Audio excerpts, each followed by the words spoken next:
Alam mo, napakadali magpadala ng eroplano eh. Sa totoo lang. Alam niyo ba nung COVID na panahon, madami ang na-stranded na mga tiga Davao City dito sa Manila? Napakadali. Nagkontrata kami ng commercial airline. Sabi namin, isasakay namin sila lahat, babayaran. Narinig niyo po yung ano, yung sinabi ni Sara Duterte. Napakadali daw pong magpadala ng eroplano. May hinahanap lang akong video. Okay. Napakadali lang daw po magpadala ng eroplano sa ibang bansa. Kasi kinumpara niya ito nung COVID daw, bla bla bla, ganito, ganyan. Kayo po ba papabor dito sa sinasabi ni Sara Duterte? Mukhang palpak po ito, mga pre. Mukhang palpak po ito kasi parang gusto niyang i-sacrifice po yung mga Pilipino. Iba kasi yung usaping COVID eh. Pag COVID ka, iba yun. Hindi naman gera yan eh. COVID yan eh. Sakit yan eh. Di ba?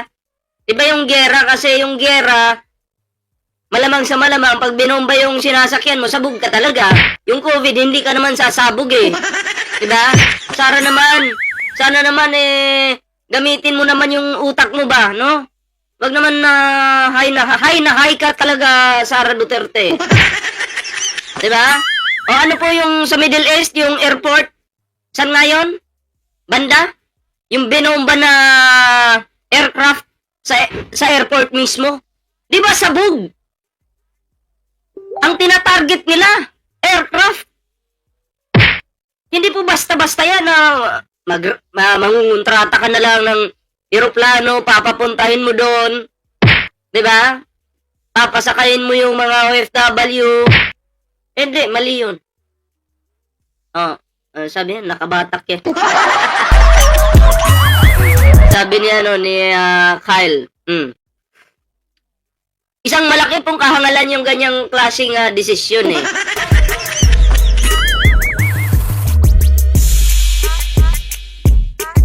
Ito yung matindi. Ipin ko to. Sabi dito, parehas bobo yung ini-interview saka yung nag-interview. Sino ba yung nag-interview dito? Si Dada, di ba? Si Dada, di ba? Si Dada nga, pareho silang bobo. Di ba? Parehong lutang ang mga kulangot na to. Di ba? Hindi naman maganda yan na mangungontrata ka na lang tapos bigla mong papaliparin doon. Middle East nga eh. May sumabog doon. Diba? Iwan ko lang kung nandito yung video. Pakita ko lang sa inyo mga pre. Parang nandito na bigyan ko yun ng reaction. Dito sa aking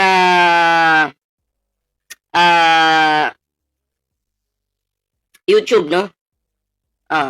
Facebook. Ayan, papakita ko lang po sa inyo mga pre. Kasi yung iba sa inyo, hindi pa nakita to eh.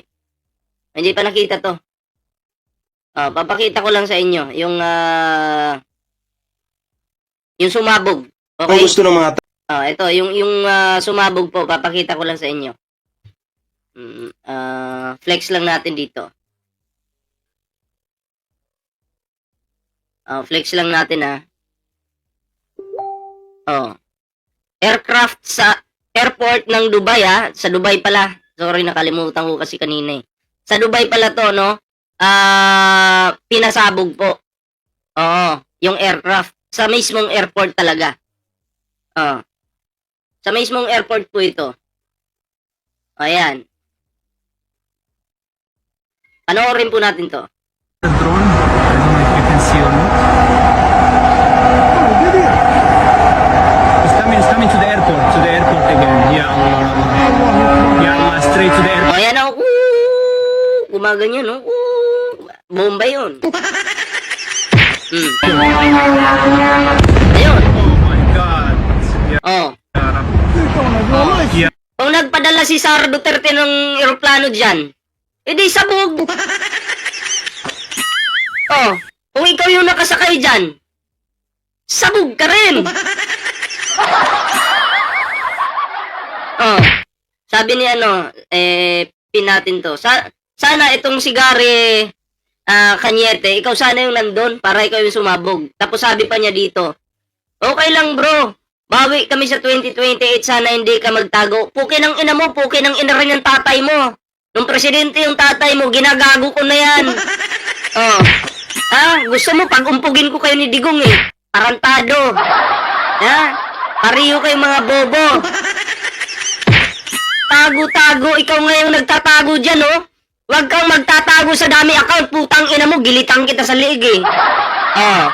Ano? Papalag ka ba?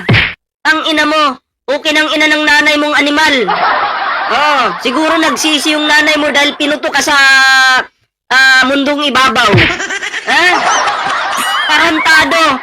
Paano mananalo yan si Sara Duterte? Tanga? Paano mananalo yan si Sara Duterte? Magbabasa na nga ng script, palpak-pak. Diba? May pabawi-bawi ka pang nalalaman, ulul! Bawi! Payag pa ako, si Sara Duterte maging presidente ng TUDA. Tanga-tanga. Si Sara mo, putang ina, mag-comment ka. Patay ka na. Tangina, hindi pa nga kita pinapatay. Patay ka na agad.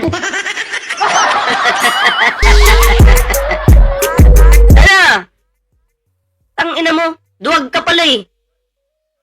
Nung napansin ka, biglang nagtago. Tarantado.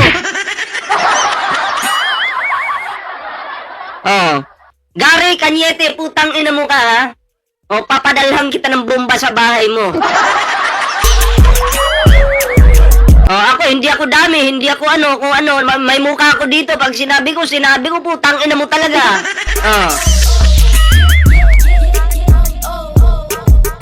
Wag mong pinapainit yung itlog ni Bawo Makapugi, ha? Na nandun sa kabilang side.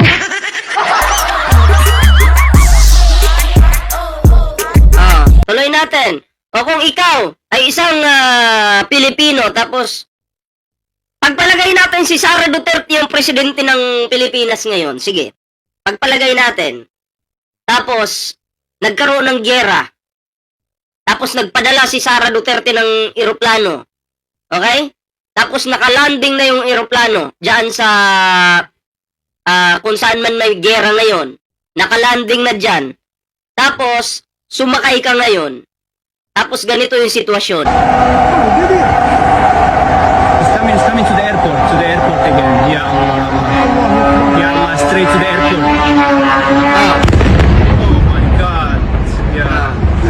Oh my God. Arab, straight to the aircraft. Edi sabog ka.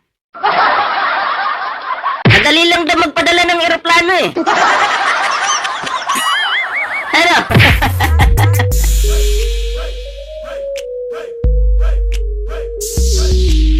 Ano? Madali lang daw magpadala ng eroplano. Paano na yan? Ay sumabog? Diba? Panay kayo banat kay Pangulo tapos ito hindi nyo mabigyan ng reaksyon. Kung kayo yung nandyan, kumusta kayo? Baka lusaw na kayo. Ha? Kaya wag po tayong magpapaniwala dyan sa Vice President na hindi po pinag-iisipan yung kanyang mga ginagawa at yung mga lubalabas sa bunganga niya. Mahirap po yan. Diba? Mas matalino pa nga po yung namin, si Milky. Kumpara dyan kay Sara Duterte. Sino po si Milky? Yung aso po namin dito. Ha? Mas matalino pa po yun. Kumpara dyan sa Inday Sayad na yan. Eto na mga pre. Ituloy po natin yung interview kay Sara Duterte. Yung ini-interview, bobo. Yung nag-interview, bobo din.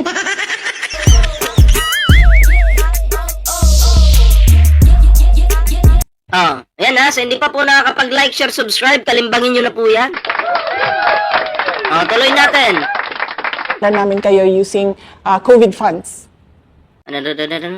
Airline, sabi namin, isasakay namin sila lahat, babayaran namin kayo using COVID funds. Kita nyo yun? Gamit yung COVID funds, pinangrenta sa eroplano, sa panahon pala ng COVID. Di ba may pundo yung gobyerno? Bakit gagalawin nyo yung COVID? Yung COVID funds, para yan sa ating bansa, para sa mga gamot, Ano pa yan? Mga dapat sa mga face mask, di ba? Oo. Sa mga hospitals. Oh, PhilHealth. Yung libreng gamutan sana sa ospital. Dapat doon i-a-apply yung para sa tinatawag na COVID funds. Eh bakit pinambayad mo sa sa mga eroplano?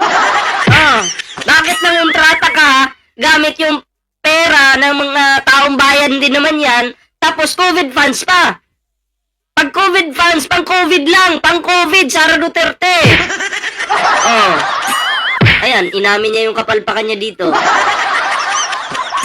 Kaya, palpak siya dito mga pre. Bobo yung nagtanong, bobo din yung sumagot. So, ilang beses namin ginawa yun. Ang galing. Ang galing! Grabe. Ilang beses namin ginawa yun. Umamin po si Sara Duterte.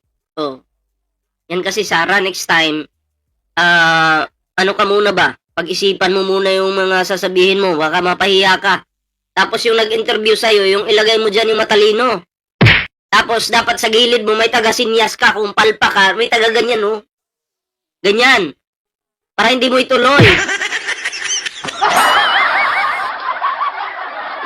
Imagine niyo, COVID funds gagamitin para mangontrata ng eroplano para sunduin ko na yung mga OFW doon.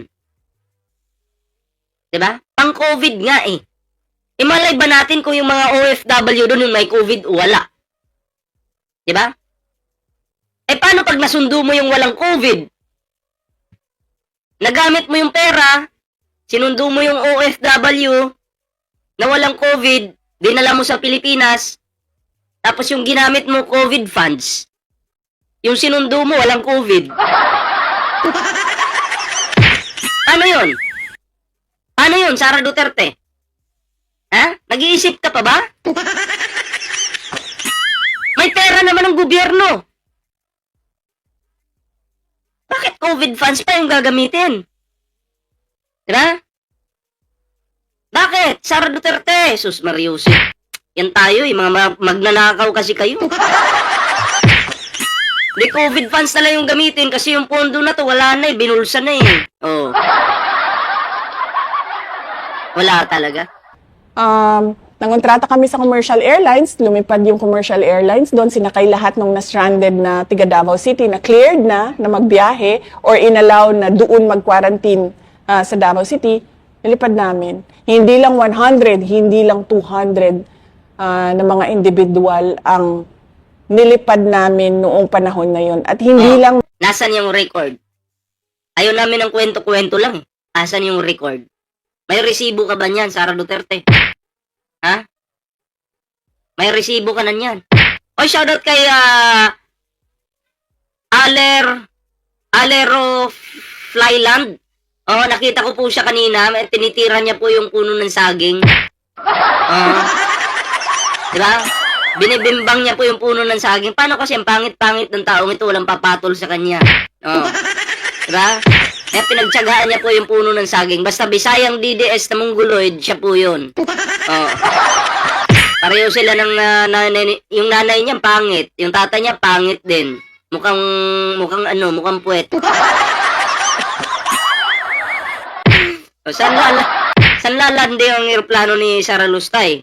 Binubomba rin Iran yung airport tulad ng Dubai. Baka sa bundok po. Baka sa bundok po lalanding yan. Malay ba natin? Diyan pala lalanding, di ba? Kasi alam nyo, akala kasi ni Sara Duterte, siya na yung pinakamatalino habang nagsasalita siya. Pero ang tingin po natin sa kanya, siya lang po ang pinakabobo talaga. Di ba? Papapuntahin mo sa ibang bansa, aeroplano. Yun nga naman, yung airport, binubomba, pinakita ko na kanina. Saan lalanding, Sara Duterte? Tibay talaga ng utak mo. Mga tiga Davao City, meron pa kaming iba na kapitbahay lang ng Davao City, pero sabi namin, sige, sumakay na kayo, basta mag-quarantine lang kayo according to sa sinabi ng doktor dito sa labas ng Davao Airport. Tapos pwede na kayong magsiuwian kung saan. Hindi ganyan kahirap magpadala ng eroplano kung saan mo gusto kumuha or mag-rescue ng tao. Kayo po ba pabor dito sa sinasabi ni Inday Sayad? Oh. Pabor po ba kayo? 'Di ba? Oh, nagsasalita parang hindi busy presidente. Yun nga no, parang ano lang, manginginom lang sa kanto. Madali lang talaga magpadala ng eroplano. Lalanding ka doon. Pak, pag landing mo doon, may boom-bomb pa parating. Boom, sabog. Okay lang sana, Sarah, kung sumama ka doon eh. Diba? Kasi matapang ka, diba? Samahan mo yung piloto, mag-rescue. Sumama ka doon. Galing Pilipinas hanggang pag-landing, hanggang pag-uwi ng Pilipinas. Tingnan natin kung kaya mo.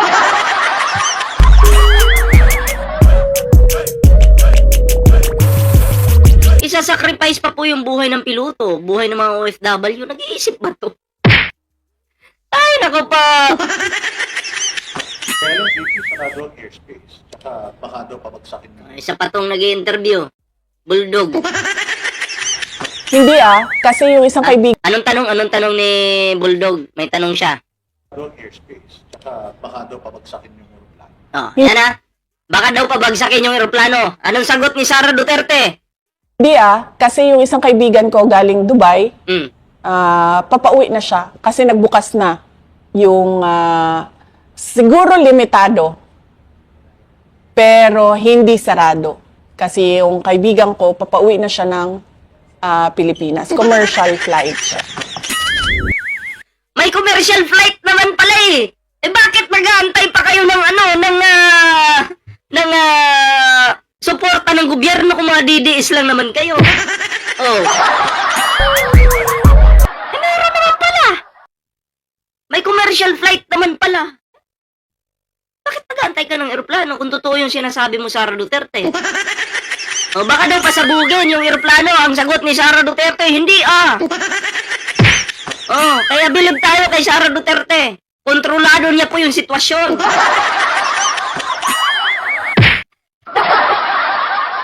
Hindi daw, hindi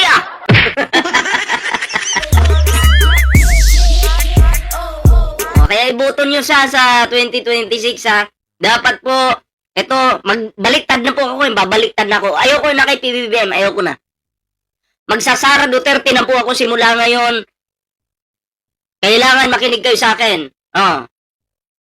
Ngayon, iboto po natin si Sara Duterte sa darating na 2026. Para pag yan po ay nanalo, magiging happy po ang buong Pilipinas. Bakit po? Dadami ang droga. Di tiba-tiba na naman yung mga adik. Dadami yung mga manyakis. Makakalabas si Michael Yang. Makakabalik si Michael Yang sa Pilipinas. Makakalabas si Alice Guo sa kulungan. Babalik yung pugo sa Pilipinas. O di paldo. Di paldo. Di tipaklong. Kaya po, magtulungan po tayo na iboto po natin si Sara Duterte sa darating na 2028. Oo, para yung patayan mabalik. Para yung kahit walang kasalanan, mamatay dahil sasabing nanlaban Ibalik po natin si Sara Duterte sa 2028. Gawin natin presidente ng mga tanga may mga Pilipino pala. Sorry. Nadulas. Gawin natin presidente. Boto po natin 'yan para po, happy po yung mga magnanakaw. Para po tumahimik na po yung Pilipinas. Kasi pag si Sara Duterte po yung nanalo bilang presidente ng Pilipinas, lahat po ng mga magnanakaw magkakasundo-sundo na. At magiging tahimik na po sila sa pagnanakaw. Si PBBM kasi ngayon magulo. Ayoko kay PBBM ngayon. Bakit? Binulabog yung mga magnanakaw ang gulo-gulo sa panahon ni PBBM. Ayaw ko talaga ng ganyan. Kaya, mag-Sara Duterte po tayo kung hindi pa po kayo nasiraan ng ulo. Kung hindi pa po kayo nasiraan ng ulo, sige.